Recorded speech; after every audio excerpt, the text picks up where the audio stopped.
Que o Senhor seja exaltado, seja exaltado, seja exaltado. Que o Senhor seja exaltado, seja exaltado, seja exaltado. Que o Senhor seja exaltado, seja exaltado, seja exaltado. Que o Senhor seja exaltado, seja exaltado, seja exaltado. Poderoso, poderoso, me livraste, me salvaste. Está escrito, já venceste, Cristo tu és o Senhor. Poderoso, poderoso, me livraste, me salvaste. Está escrito, já venceste, Cristo tu és o Senhor.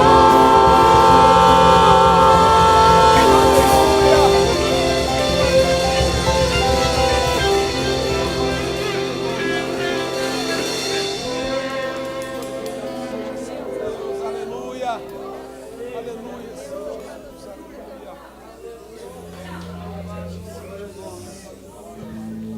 Aleluia, glórias a ti, Senhor. Glórias a ti, Senhor. Aleluia. Glória a Deus. Bendito é o nome do Senhor.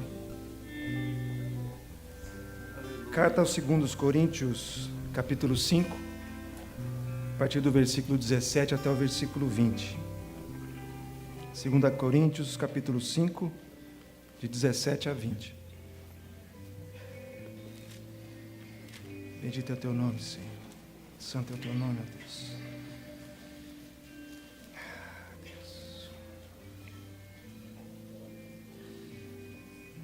Assim que se alguém está em Cristo, nova criatura é. As coisas velhas já passaram e eis que tudo se fez novo. E tudo isso provém de Deus, que nos reconciliou consigo mesmo por Jesus Cristo e nos deu o ministério da reconciliação. Isso é, Deus estava em Cristo reconciliando consigo o mundo, não lhes imputando os seus pecados, e nos confiou a palavra da reconciliação. De sorte que somos embaixadores da parte de Cristo, como se Deus exortasse por nosso intermédio. Rogamos, pois, da parte de Cristo, que vos reconcilieis com Deus. Amém. Deus bendito, nós te louvamos uma vez mais, Senhor. Não cessamos de te glorificar e te exaltar, Senhor. Pai, a tua palavra é tão preciosa nos seus detalhes, em cada novidade que traz para nós, ó Senhor Deus, em cada revelação que ela traz para as nossas vidas, Senhor. E é a tua palavra que nós queremos que seja agora o nosso alimento, Senhor Deus, nessa manhã. Pai, nos apresentamos na tua presença, Senhor, para te prestar um culto de louvor e adoração, Senhor. Mas o nosso coração também precisa ouvir a tua voz, ó Senhor. Nós precisamos aprender um pouco mais da tua revelação, da tua vontade para as nossas vidas. E a nossa oração, Senhor, é que esse momento seja especialmente marcado pelo Teu Espírito Santo, ó Pai. Porque é Ele que consegue traduzir na nossa limitação, Senhor Deus, a Tua perfeita vontade, a tua verdade, Senhor Deus, a Tua palavra, Senhor. Então pedimos que Teu Espírito Santo nos ajude, que cada coração aqui esteja sendo orientado, instruído e abençoado agora pela Tua santa presença, Senhor. Pai, que nenhuma outra preocupação venha roubar esse momento, essa oportunidade que o Senhor separou para nós nessa manhã do Teu santo dia, Senhor. Mas que a nossa atenção esteja voltada para Ti, Senhor. E o nosso coração esteja aberto para aquilo que o Senhor tem para nós nessa manhã. Fala conosco, Senhor.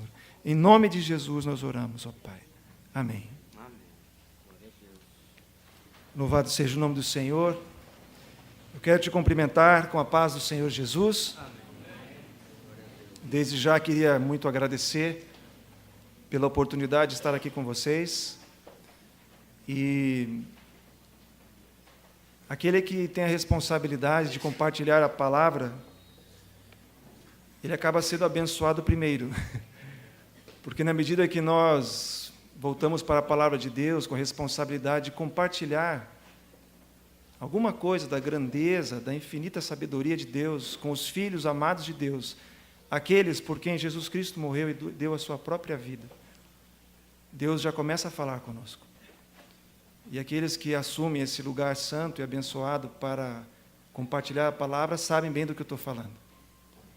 Então é um privilégio, é uma bênção, porque nós vamos sendo abençoados na medida que Deus vai revelando a sua vontade, e depois temos a oportunidade de compartilhar com os irmãos na expectativa de que Deus fale ao coração de cada um de vocês. Se for possível fazer um pedido, eu colocaria o seguinte, que você pergunte para Deus nessa manhã, ou peça para Deus para que Ele revele aquilo que Ele quer que você aprenda nessa manhã. A minha presença aqui não é comum. E talvez para alguns, o que esse rapaz aí vai falar? Já falaram demais dele, mas ele deixa quieto. O que ele vai falar? Ou outros se preocupam, quanto tempo será que ele vai falar? E eu preferiria que você se preocupasse em perguntar para Deus, Deus, o que eu tenho que aprender da palavra que será ministrada nessa manhã? Amém? Se você colocar isso para Deus, tenho certeza que o Espírito Santo vai trazer para a tua vida um pouco mais de crescimento. Eu não sei quantos de vocês já meditaram sobre esse tema, sobre a reconciliação, mas faz pouco tempo que Deus trabalhou no meu coração um pouco mais referente a esse tema. Não sei se acontece com vocês, mas às vezes a gente tem vários textos ou aspectos da Bíblia que a gente lê, conhece, vê, mas parece que está ali, porque a gente está habituado a ler a Bíblia, né? A gente faz o ano bíblico, estuda para a escola bíblica, você tem a sua leitura diária, seja de uma forma mais organizada, ou uma forma às vezes aleatória, ou lê em Salmos, no Novo Testamento, Velho Testamento, mas tem certos momentos que parece que o Espírito Santo faz algumas palavras ou textos se sobressaírem, e eles ganham uma nova dimensão na nossa vida. Isso aconteceu comigo há pouco tempo, quando eu fui meditar um pouco sobre essa questão de reconciliação. E eu confesso que, de certa maneira, eu fui surpreendido, porque nunca havia visto na palavra de Deus, ela nunca havia falado comigo com relação à reconciliação dessa maneira. Eu gostaria de poder compartilhar com vocês um pouquinho sobre isso. Reconciliar, dentro do seu significado mais comum, tentando entender que palavra é essa reconciliação. No texto de Romanos, ela foi mencionada algumas vezes, no texto agora de 2 Coríntios, capítulo 5, várias vezes aparece a palavra, o verbo reconciliar, a palavra reconciliação. Mas o que é isso? O sentido mais comum dessa palavra é pôr em acordo duas pessoas ou grupos onde houve um desentendimento ou uma desavença. Colocar em acordo pessoas que, porventura, por algum motivo, entraram em desacordo. Criar uma barreira, uma dificuldade, um problema de relacionamento. A reconciliação é reconectar essas pessoas novamente. É restabelecer a confiança.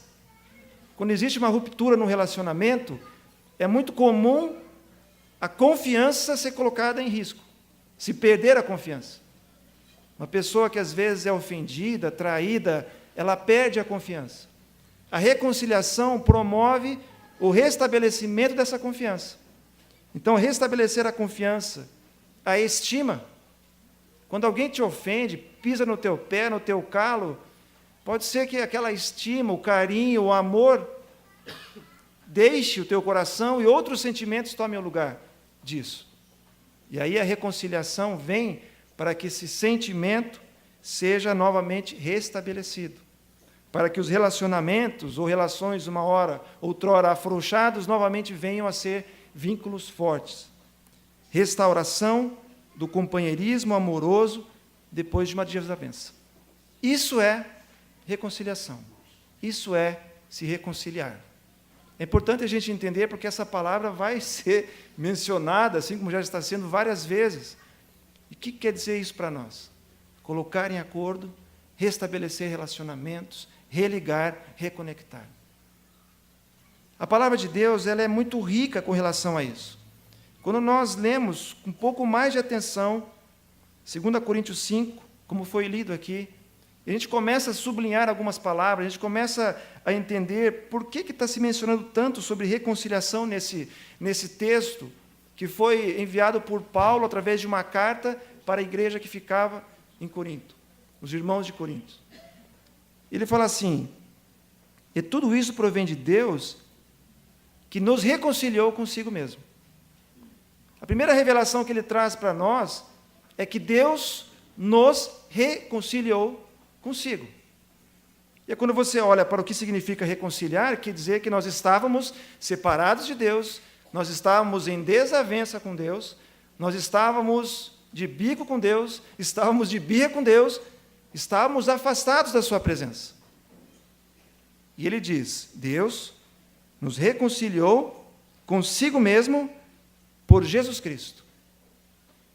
Então, a primeira consideração que eu gostaria que você gravasse é que o primeiro passo relativo à reconciliação foi dado por Deus.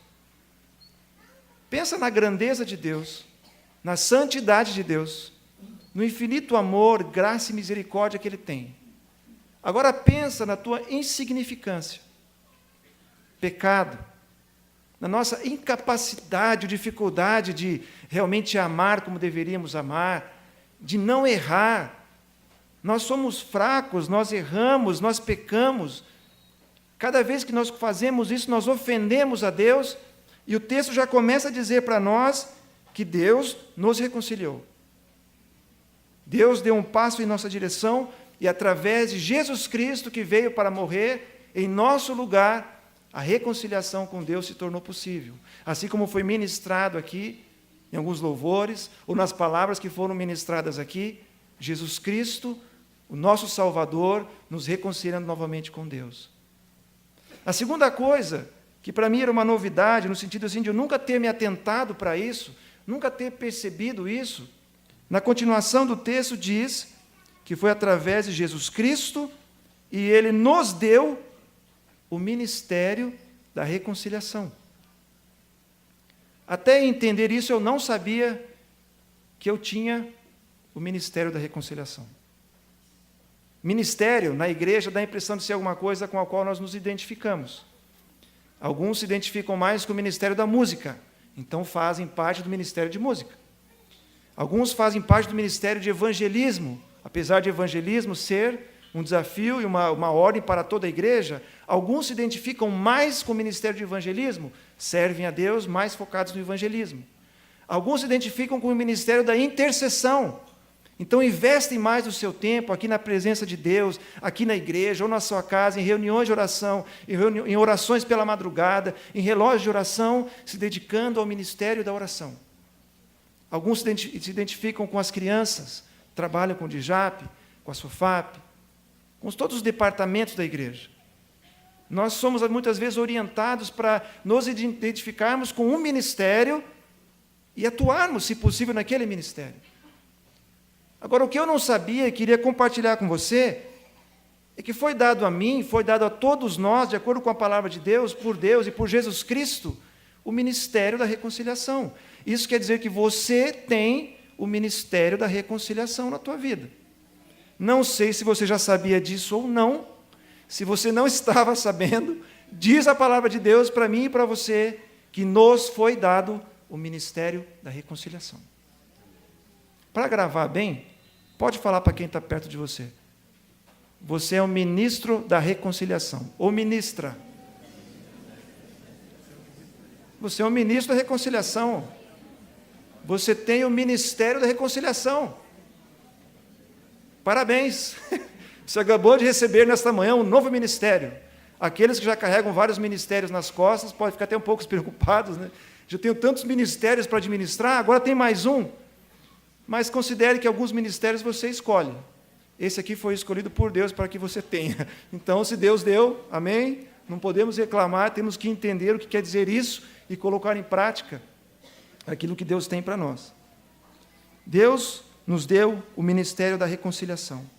Isto é, Deus estava em Cristo reconciliando consigo o mundo, não lhes imputando os seus pecados. Olha a grandeza do amor de Deus quando Deus trata de reconciliação. Isso é chave para nós entendermos o que Deus espera de nós. Você tem noção do quanto os teus pecados, os nossos pecados, agridem a Deus? Você tem noção? A gente, como cristão, como evangélicos, a gente sabe esse conceito de pecado, de certo e errado. Nós somos pecadores. Pai, perdoa os nossos pecados. Mas será que nós temos a real dimensão do que significa para Deus pecado? O quanto o pecado agride a santidade de Deus, que é perfeito, que não falha, que não erra, que ama incondicionalmente, que não tem seus planos frustrados, que tem o domínio de tudo. Você tem noção do quanto agride a Deus o pecado? Se isso não incomodasse a Deus, a palavra de Deus não traria para nós essa revelação. Jesus Cristo não teria vindo a esse lugar para morrer em nosso lugar, para perdoar os nossos pecados. Conhece aquele louvor que fala: eu nunca saberei o preço dos meus pecados lá na cruz. Eu nunca saberei o preço dos meus pecados lá na cruz. Quantas vezes já cantou esse louvor? É cantado aqui na igreja? Vim para adorar-te, vim para prostrar-me. A gente não sabe. Esse cântico é tão verdadeiro e profundo nessa expressão, porque por mais que a gente ache que nós somos, crentes, já escolados, desde da escolinha bíblica, desde pintar Jesus com lápis de cor, a gente cresce na igreja, tem essa impressão de que nós entendemos tudo, irmãos, de pecado e santidade. A gente alimenta disso, a gente vive isso na igreja, todo sábado, domingo, quarta-feira, mas a grande realidade é que a gente não tem essa dimensão real. Agora, para Deus, o pecado incomoda, machuca. E apesar desse incômodo tão grande, de ser uma afronta tão grande, Ele não nos imputou os pecados e reconciliou-se conosco. Olha o que Deus fez. Ele tira essa barreira enorme da frente para que, uma vez mais, o mundo pudesse estar reconciliado com Ele, tivesse uma vez mais conexão com Ele. A palavra de Deus diz em Isaías que as nossas orações muitas vezes não são respondidas ou até ouvidas, porque os nossos pecados fazem separação entre nós e Deus. Aí Deus vem através de Jesus Cristo, tira essa barreira, por mais incômoda e complicada que ela seja, porque no pecado quem se ofende é Deus. Nós, na nossa insignificância, não temos essa dimensão. E o que é pior, alguns até se habituam a viver o pecado. Ah, mas é pecadinho, mas é uma mentirinha. Dizer que eu não estou, hein? Ele não está. E aí? Colocar uma margenzinha a mais aqui, para dar uma diferença aqui na conta, aqui vai sobrar um pouco mais, não tem problema. Não tem problema. Quantas vezes o pecado vai tomando conta do nosso coração e se tornando algo habitual na nossa vida, e a gente nem tem mais noção de que está pecando. Porque o hábito, o pecado que se torna um hábito, deixa de ser pecado, na tua visão, na nossa visão, porque a gente se acostuma com aquilo. Mas para Deus, pecado é pecado. E Ele mostra o seu grande e infinito amor, tirando essa barreira, para que uma vez mais nós pudéssemos estar reconciliados com Ele. Olha a grandeza do ato de Deus e da importância que Deus dá para reconciliação. O investimento que Ele fez e continua fazendo na minha e na tua vida. A terceira coisa, na continuação do próprio texto, diz: e nos confiou a palavra da reconciliação. Além de nos dar esse ministério, Deus transfere para mim e para você agora a palavra da reconciliação, trazendo para nós agora uma responsabilidade com relação a tratar disso na minha vida na minha área de comando, de interferência e nos meus relacionamentos. Porque a palavra diz que Deus confiou a mim e a você a palavra da reconciliação. Agora, como é que eu vou falar de alguma coisa que eu não vivo? Tem sentido? Tem valor? Você falar de reconciliação para alguém, meu amigo, se reconcilie com Deus, sendo que você está distante de Deus. Você tratar com relação a alguém nos seus relacionamentos, houve uma ruptura, um problema, falou assim, você tem que se reconciliar na sua família, no seu casamento, mas se você não vive isso, que peso vai ter a tua palavra? A palavra de Deus diz que Ele nos confiou a palavra da reconciliação. É mais um pouquinho de peso que, na vontade do Espírito Santo, eu estou colocando sobre os teus ombros. Mas a palavra de Deus que está trazendo isso para nós. Deus quer que você entenda e proclame a palavra da reconciliação. Você tem que ser um agente da reconciliação. Você tem que apresentar a todas as pessoas a possibilidade de se reconciliar com Deus, assim como você vive essa reconciliação com Deus todos os dias. Amém? Porque a reconciliação que Deus mostra e revela para nós não é um fato isolado. Porque todos os dias eu preciso nascer de novo em Cristo Jesus. Você concorda com isso?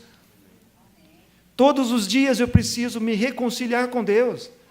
Todos os dias. Porque pela nossa própria natureza, pelo nosso trabalho, pelas pressões do trabalho, pelo estresse do dia a dia, pelas buzinadas do trânsito que você recebe, por ter que pegar a linha verde e ficar parado 30, 45 minutos, atrasado por seus compromissos, a paz vai saindo do teu coração, a alegria que você abastece em Deus aqui vai saindo, o aperto da prova, as coisas vão tirando de você a alegria, e nós vamos nos afastando de Deus. E o fato é que todos os dias precisamos nos reconciliar com Deus. Hoje é dia de reconciliação na casa de Deus. E a quarta coisa, irmãos, na continuação desse mesmo texto, ele fala assim, de sorte que somos embaixadores da parte de Cristo, como se Deus exortasse por nosso meio. Você é um embaixador da reconciliação. Olha o que Deus está trazendo para nós. Um embaixador representa um outro país, um outro reino, um outro governo. Um embaixador é alguém imbuído de autoridade para representar uma nação, um poder maior do que ele. Ele está colocado numa terra estranha, separada, num outro país, mas imbuído de poder e autoridade para representar o seu país de origem. E a palavra de Deus está dizendo para nós que nós fomos feitos embaixadores da reconciliação por parte de Cristo. Isso traz para mim que a reconciliação é algo vivo no céu, que eu tenho que representar aqui na terra. Você consegue entender a importância disso e a importância que Deus dá na sua palavra para isso? Rogamos, pois, da parte de Cristo, que vos reconcilieis com Deus. Deus se reconciliou conosco, nos reconciliou com Ele. Deus nos deu o ministério da reconciliação. Deus nos confiou a palavra da reconciliação e nos fez embaixadores da reconciliação. Isso quer dizer que você passa a ter autoridade para ser um agente da reconciliação aqui na terra, representando o reino de Deus e os propósitos de Deus, que quer reconciliar consigo todas as pessoas, não só você, não só eu. A palavra de Deus nos ensina em várias situações que aquelas verdades que nos apontam para o céu, para a vida com Deus, as verdades que nos são reveladas da parte de Deus com relação àquilo que é imprescindível para que um dia sejamos realmente salvos, estejamos com Cristo, elas têm que ser verdade para nós no nosso dia a dia. Percebe que quando Deus fala de perdão, na oração do Pai Nosso, quando Jesus está orando, perdoa as nossas dívidas, assim como nós perdoamos. Deus está falando de uma verdade divina que tem que ser executada e exercida por mim nos meus relacionamentos. Verdades que mudam a nossa vida, a nossa forma de agir aqui na terra. Entendendo, irmãos, a importância que Deus dá à reconciliação. O que cabe a nós fazer? O que muda na tua vida a partir do momento que você entende que você é um embaixador, uma embaixatriz da reconciliação? O que muda? A partir do momento que você entende que Deus te deu a palavra da reconciliação. Alguma coisa tem que mudar, concorda? Isso quer dizer que Deus espera de nós alguma coisa. Deus espera alguma coisa de nós. Deus quer que nós façamos alguma coisa. Por isso nós precisamos entender aquilo que acontece quando nós não exercemos esse ministério da forma que Deus quer e espera de nós. A falta de reconciliação, irmãos, destrói famílias. A incapacidade de exercitar esse ministério da forma que Deus quer, destrói famílias. A própria palavra de Deus traz exemplos disso. Foi mencionado aqui na ministração do louvor o exemplo de Jacó. Eu queria pegar um outro exemplo que Jacó viveu com a sua família. Jacó, Isaac e Esaú. Vocês conhecem a história? Quando Esaú, que era o filho mais velho, o primogênito, tinha direito à bênção. E quando Isaac falou assim, olha, chama meus filhos que agora eu vou descansar e eu quero ministrar sobre meus filhos a sua bênção. E a bênção principal era de Esaú. O que Jacó fez? Ele já havia trocado com o irmão a primogenitura por um prato de lentilha, mas quando Esaú fez aquilo, estava com tanta fome que não estava nem pensando direito no que estava fazendo. E na hora que Isaac chama os filhos, a mãe escuta e fala, Jacó, agora é a tua vez. Só que a bênção não deveria ser para Jacó. Jacó engana seu pai, engana seu irmão, toma o lugar dele e rouba a bênção que era de Esaú. Cria um problema enorme naquela família. E um problema foi tão grave que aconteceu a própria divisão daquela família. Em Gênesis, no capítulo 27, 41, olha o que fala a palavra de Deus referente ao sentimento de Esaú para com o seu irmão por conta daquilo que ele havia feito. Esaú ficou com ódio de Jacó, porque o seu pai tinha dado a ele a bênção. Então pensou assim, o meu pai vai morrer logo. Quando acabarem os dias de luto, vou matar o meu irmão. Olha o problema que essa família passou a viver por conta do erro de Jacó e sua mãe. Jacó, por conta disso, foge de casa, ele é obrigado a fugir de casa. Ele não presencia a morte do seu pai, nunca mais se encontra com sua mãe. Só muitos anos depois, e depois da revelação de Deus, como foi mencionado aqui, quando ele estava com a cabeça numa pedra e teve uma revelação de Deus, ele teve que se reconciliar com Deus, passou toda uma trajetória, muitos e muitos anos, e só depois, lá na frente, no capítulo 33 de Gênesis, você vai ver Jacó novamente se reencontrando com Esaú para buscar a reconciliação. Mas quantos problemas eles já haviam vivido, experimentado. A falta de reconciliação destrói famílias. Você vai no exemplo de Davi, com os filhos Absalão, Amnon, Amon e Tamar. 2 Samuel, capítulos 13 e 14. Davi teve várias esposas. Com uma das mulheres, ele teve o filho Absalão e Tamar. Com outra esposa, ele teve Amon. Aquela família já tinha alguns problemas para administrar. A Bíblia não esconde certas coisas, por mais chocantes que elas sejam. E o exemplo que traz aqui é um exemplo chocante. Diz que Amon se apaixonou pela sua meia-irmã. Meia-irmã porque elas não eram da mesma mãe. Mas o fato é que eram da mesma família. Ele se apaixona por essa irmã de uma forma doentia, diz a palavra de Deus. E essa doença chegou a tal ponto a consumir Amon, que ele agrediu a sua própria irmã e forçou a sua própria irmã. A palavra de Deus não esconde isso.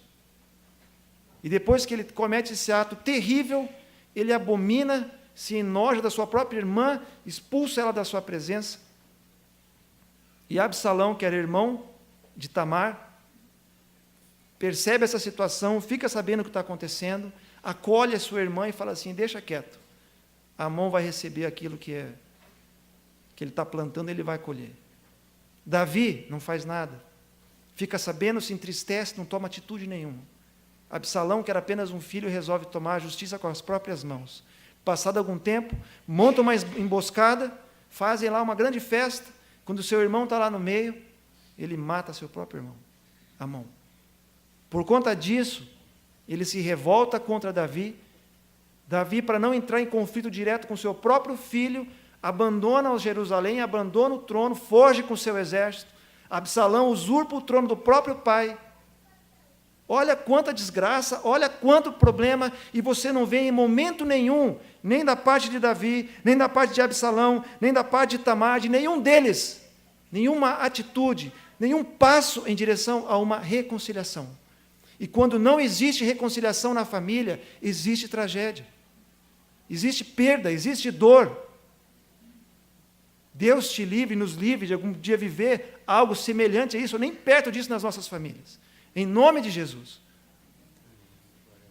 Mas quer dizer que você não precisa viver essa tragédia para que a tua família não esteja, porventura, vivendo hoje tragédias por conta da falta de reconciliação. Porque alguém ofendeu. Porque o marido e a esposa já estão há alguns meses sem conseguir se olhar, sem conseguir ter um momento de intimidade, sem conseguir viver aquele amor que os uniu, porque está faltando reconciliação. Já não tem mais carinho, já não tem mais aquele respeito, se evita, um evitando o outro, fica mais tempo no trabalho para chegar mais tarde em casa, para ter menos tempo com a família, porque está com o coração pesado, amargurado, e não faz nada para se reconciliar. Aí na hora de deitar, não tem beijo, não tem abraço, popozão para um lado, popozão para o outro lado, um puxa a coberta daqui, puxa a coberta dali, o frio está chegando, imagina a desgraça que vai ser na cama desse casal. Quem é de Curitiba sabe que no inverno é complicado. Se um puxar mais que o outro a coberta, complicado, o frio pega. Quanta tristeza. Pais, filhos, irmãos e irmãs, que já não se veem, não se falam, tomam o seu rumo, desaparecem, carne da mesma carne, sangue do mesmo sangue, tem o mesmo DNA, tem os mesmos genes,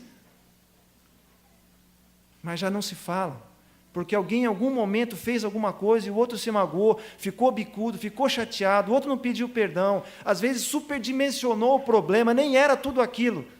Mas o fato é que ninguém caminhou para a reconciliação, e por conta disso estão vivendo separados hoje, sem a possibilidade de se confraternizar, sem aquele encontro gostoso de família, de contar e relembrar as histórias de quando eram pequenos, quando um brigava com o outro, mas ficava tudo bem. Quando é criança, briga, puxa o cabelo, belisca, está tudo bem, daqui a pouco está tudo jóia. Quando cresce, pisou no calo, é um motivo para não falar por 2 anos.